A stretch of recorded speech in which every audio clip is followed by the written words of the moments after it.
Hello and welcome to Tech of the Day. Today we are going to talk about creating Azure App Service mobile apps. So this is the second series, second module of AZ-203 or AZ-204. In this module, we will cover getting started with mobile apps in App Service, enabling push notification for your app, enabling Office sync for your app, and we will do some hands-on lab for this. And if you are watching first time for this series, please watch my other videos. These videos are of course not they are not interdependent, but if you want to know more about other modules, then please watch previous videos. You can find these videos in this playlist. If you want to go to that playlist, it's AZ-203 or AZ-204 depending on which course you want. So let's get started. In this we will cover getting started with mobile apps in app service. Then second is enabling push notifications for your app, and third is enabling offline sync for your app, which is push notification and syncing to the app. First, getting started with mobile apps in app service. In this lesson we will cover mobile apps using the mobile app backend server in an app. So let's continue how we gonna do it. Mobile apps. Azure App Service is fully managed platform as a service offering for professional developers. The service brings a rich set of capabilities to web, mobile, and integration scenarios. With the mobile apps feature, you can build native and cross-platform apps, whether you are building native iOS, Android, and Windows apps or cross-platform Xamarin or Cordova apps. You can take advantage of app service by using native SDKs. So you can build native and cross-platform apps using mobile apps, connect to your enterprise systems with the mobile apps feature. You can add corporate sign-in in minutes and connect to your enterprise on-premise or cloud resources. You can build offline ready apps with data sync, make your mobile workforce more productive by building apps that work offline, and use mobile apps to sync data in the background when connectivity is present with any of your enterprise data sources or software as a service APIs. And last but not least, push notifications to millions in seconds.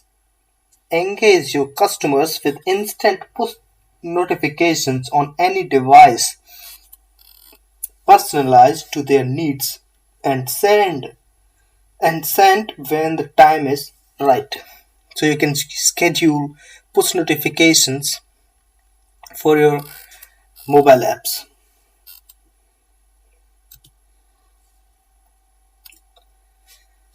So what is mobile apps platform looks like? How does it looks like? So you have native SDK, which can be for Windows, iOS, or Android. You have expat SDKs for HTML5, Xamarin, PhoneGap, or Sencha. And using the REST API, you can sync, authenticate, or you can have push notifications. So you see here, to sync your offline data for any of this provider or engine, actually SQL database or Office, tables, Salesforce, Dynamics, on-premise data, MongoDB, anything. And for user authentication, you can use any third party or social media login, Azure Active Directory, That's really easy. And the third one, which is push notifications for any device, which means iOS, Android, Windows, Kindle, or in-app. So this is how it looks like. The mobile apps feature of Azure App Service gives enterprise developers and system integrators a mobile application development platform that's highly scalable and globally available. The features are important to cloud enabled mobile development, which are authentication and authorization. As I said, support for identity providers, including Azure Active Directory for enterprise authentication, plus social media providers, and mobile apps offers an Auth 2.0 service for each provider. So you can also integrate the SDK for identity provider for provider specific functionality. Then the data access. Mobile apps provide a mobile-friendly OData v3 data sources that's linked to Azure SQL database or on-premises SQL server. Because this service can be based on entity framework, you can easily integrate with NoSQL and SQL data providers. So it's really wide range, including Azure Tables, Storage, MongoDB, Azure Cosmos DB, and SaaS API providers such as Office 365 and Salesforce. So that's really wide. Offline sync, as I said, the client SDK makes it easy to build robust and responsive mobile applications that operate with an offline dataset. You can sync with dataset automatically with the backend data, including conflict resolution support. For the push notifications, the client SDK integrates seamlessly with the registration capabilities of Azure Notification Hubs. You can send push notifications to millions of users simultaneously, and the SDK, client SDKs. There is a complete set of client SDKs that cover native development for iOS, Android, or Windows, cross-platform development, Xamarin iOS and Xamarin Android and Xamarin Forms, and hybrid application development, which is Apache Cordova. So each client SDK is available with an MIT license and they are open source. Mobile apps client SDKs. So as you can see, the Azure Apps application development platform offers a set of client SDKs that provide the many different type of application development support. So native development, which is this includes client SDKs that cover native development, iOS, Android, or Windows. Cross-platform, as we talked already about this. This includes client SDKs that covers Xamarin iOS, Xamarin Android, and Xamarin Forms. Hybrid development. This includes open source development frameworks like Apache Cordova. Each client SDK is available with Massachusetts Institute of Technology (MIT) SAS license and is open source. Each SDK includes offline dataset functionality that syncs automatically and handles conflict resolution. The SDK also integrates seamlessly with the registration capabilities of Azure Notification Hubs, so you can send push notifications to the clients. Mobile apps ecosystem. So how it is? An app, how does it look like? Mobile apps provide the capability to add a mobile optimized data access web API to a web application. Mobile app SDK is provided for ASP.NET and Node.js web applications. The SDK provides the operations such as table operations, which are read, insert, update, and delete for data access, push notifications, authentication support for popular identity providers such as social media provider and Azure Active Directory, custom API operations. The Azure Mobile Apps Service is a middleware tier that hosts your code in a special backend service and provides client SDK that can communicate with your backend code.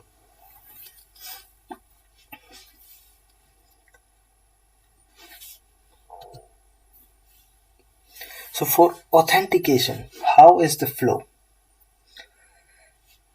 There are two approaches to authentication for authentication with Azure mobile apps.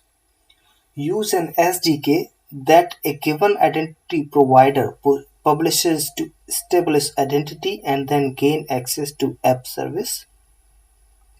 Use a single line of code so that the mobile app's client SDK can sign in users. To understand this in more detail, when you use a provider software development kit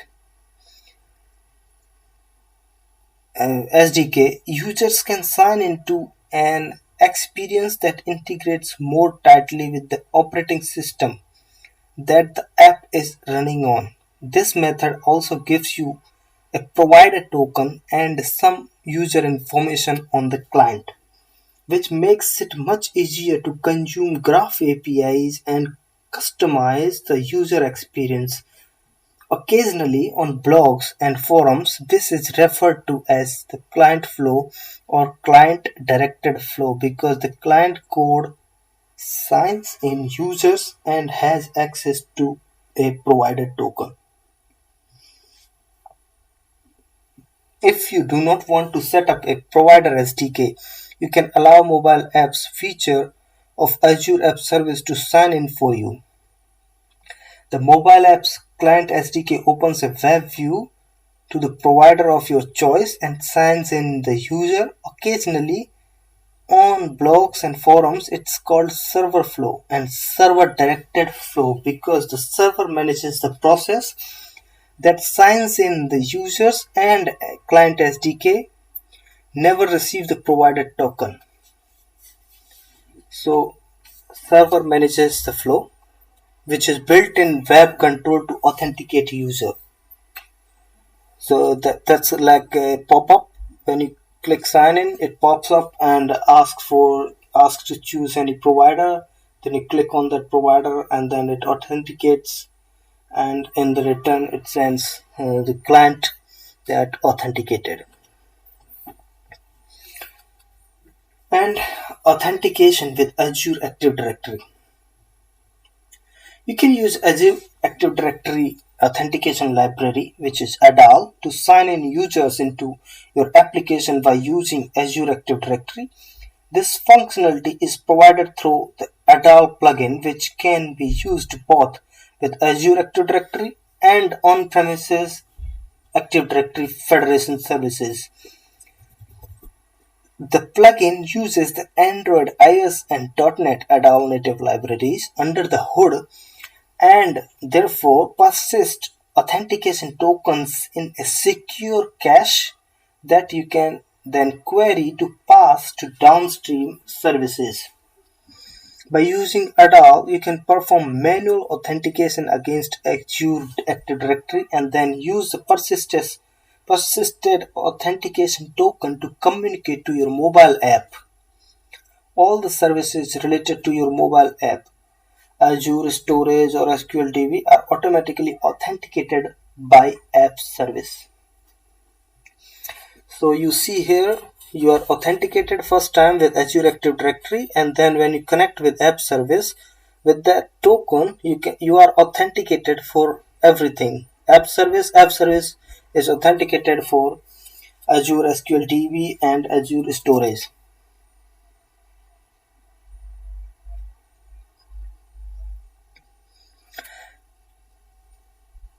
So I hope it's clear till now.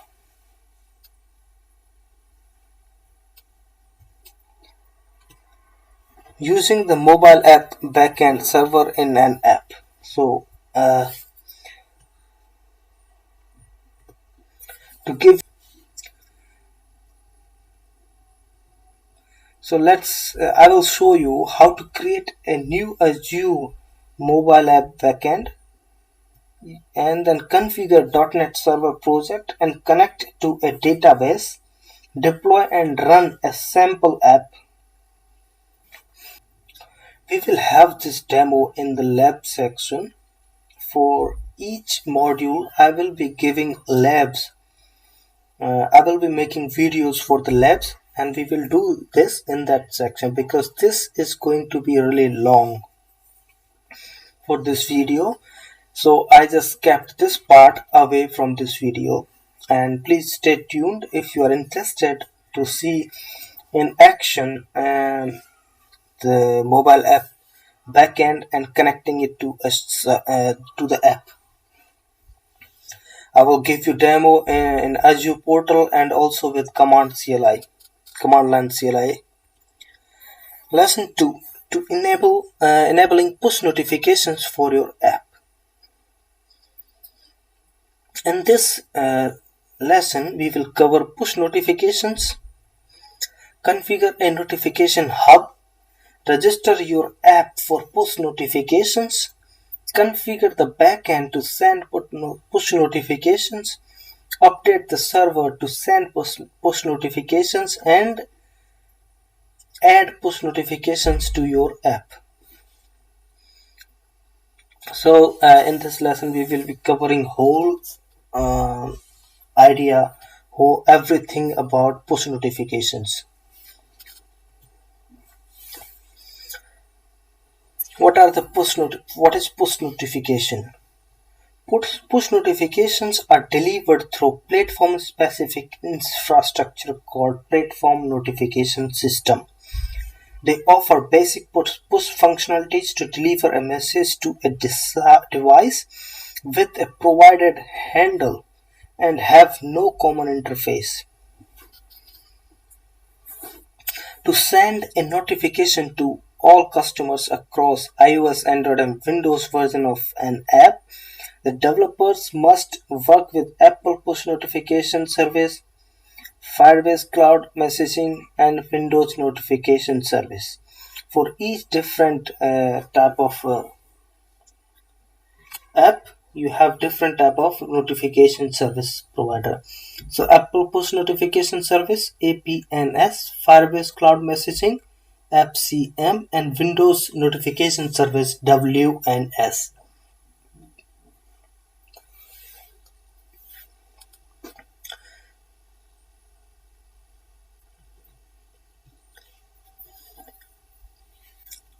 For push notification at a high level, here is how it works. The client app decides it wants to receive notifications. Hence, it contacts the corresponding platform notification service. So, retrieve the PNS handle. To retrieve its unique temporary push handle, the handle type depends on the system. For example, Windows Push Notification Service has Uniform Resource Identifier URIs, while Apple Notification Service has tokens. The client app stores this handle in the app backend for provider. To send a push notification, the app backend contacts the PNS by using the handle to target a specific client app. The PNS forwards the notification to the device specified by the handle. So you retrieve the PNS handle, then you store the handle, then you send the notification, and then you send the notification to the device.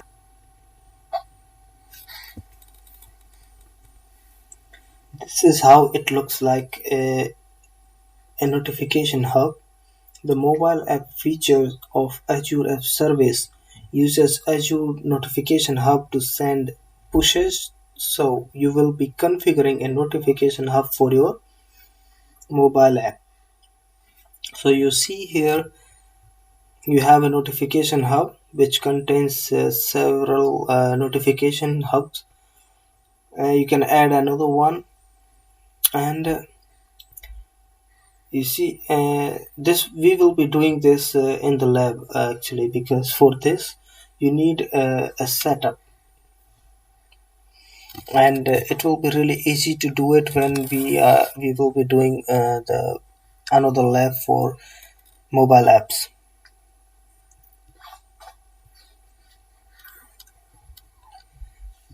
To register your app for your push notifications, you can simply submit your app to the Microsoft Store and then configure your server project to integrate with Windows notification service to send push notifications.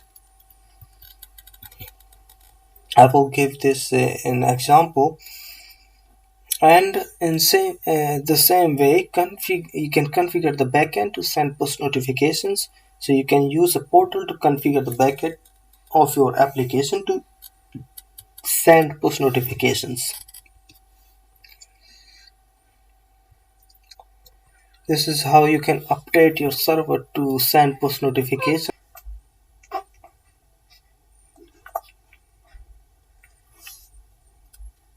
Add push notifications to your app. Next, your app must register for push notifications on startup. Demo: configure and use Notification Hub. We will be again doing this in the lab.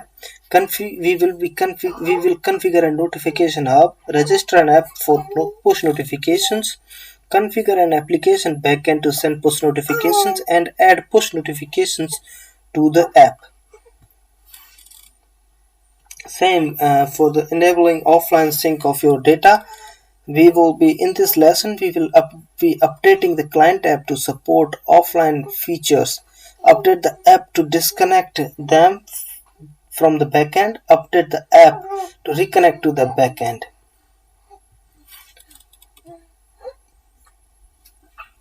Offline sync allows end users to interact with mobile app, viewing, adding, or modifying data. Even when there is no network connection, changes are stored in local database. After the device is back online, these changes are synced with the remote backend.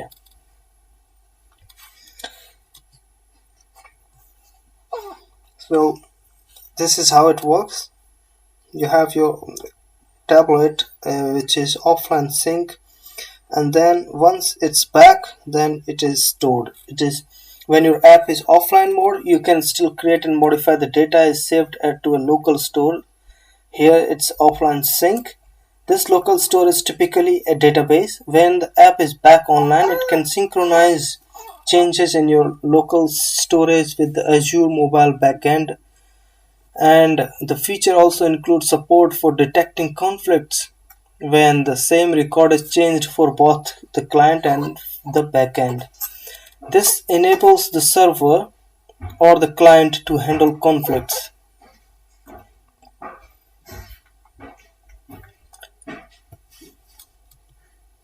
Updating the client app to support offline features. Azure mobile app offline features allow you to interact with a local database.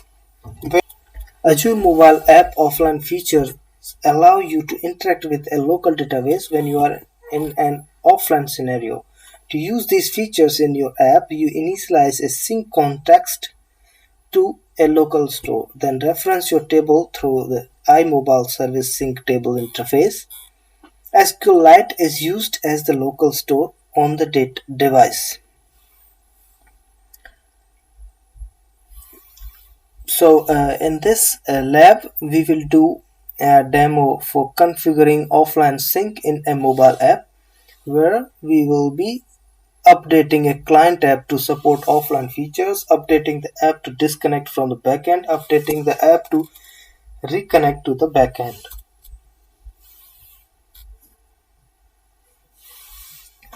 To support the offline features of mobile services, we used the iMobile Service Sync Table interface and initialized mobile service client sync context with a local SQL database.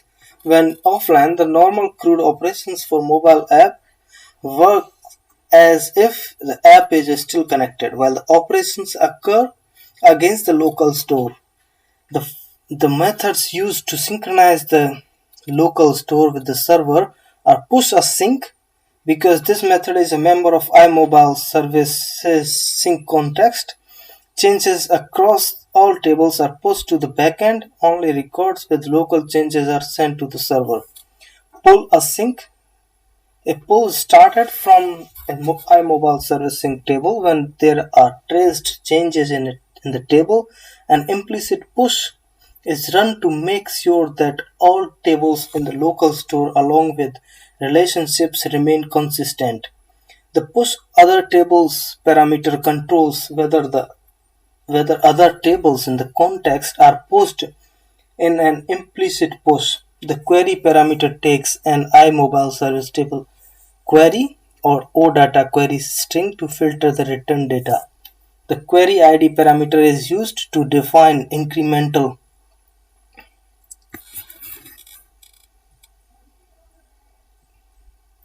sync. Purge a sync.